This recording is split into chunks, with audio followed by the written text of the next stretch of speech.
What is the best way to protect our horses from the risk of flu?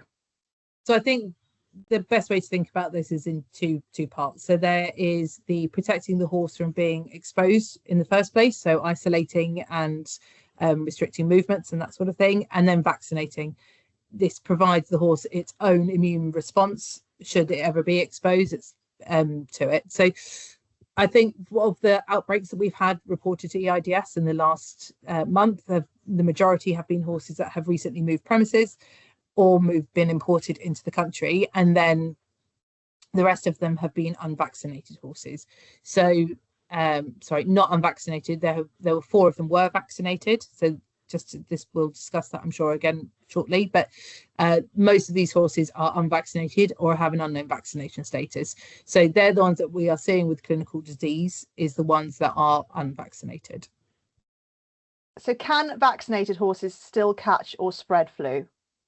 Yes, absolutely, is the honest answer. So vaccination reduces the risk of clinical disease and severity of signs of clinical disease, and it reduces the amount that they shed, but they still receive the virus, they still replicate the virus, and they can definitely still pass it on.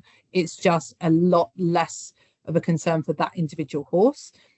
If they can reduce shedding, it then reduces the likelihood that they're going to spread it onto other horses in the yard, and it really does protect the national herd, in so much that if they are not passing it on, then other horses who are not protected by vaccination are much safer if they are naive.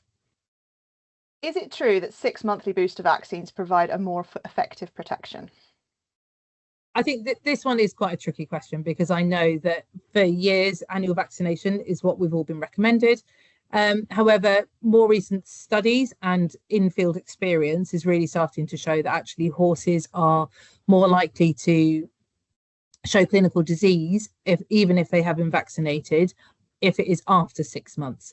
So the studies initially showing that antibodies tend to wane after the 6 months is definitely true, but we are seeing that in real life practice as well. So horses that are in big yards that have an exposure, horses that are 8, 9, 10 months are actually showing some signs of clinical disease, whereas actually the ones that are in the 3 or 4 months are in that higher peak of antibodies protection and therefore less likely to show any clinical signs and shedding.